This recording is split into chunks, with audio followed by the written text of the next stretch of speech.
হ্যাঁ হবে। যারা 6 পোর্টের চার্জার, যারা 6 পোর্টের চার্জারটা নিতে চান তারা স্ক্রিনে দেওয়া নাম্বার থাকবে, নাম্বারের সাথে যোগাযোগ করবেন, ইনশাল্লাহ পাবেন। হ্যাঁ, এটির সাথে কেবল আর 6 পোর্ট চার্জার এই দুটো জিনিস পাবেন। হ্যাঁ,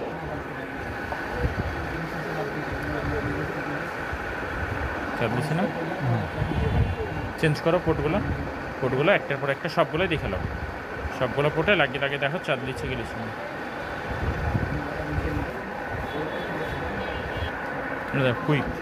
quick fast charging, direct quick fast charging show করে। এই সবুজটাই দিবা, সবুজটাই সবচেয়ে বেশি দিবা। হ্যাঁ, সবুজটাতে অ্যাম্পিয়ার টানছে। হ্যাঁ, সবুজটাতে সবচেয়ে বেশি দিবা। হ্যাঁ,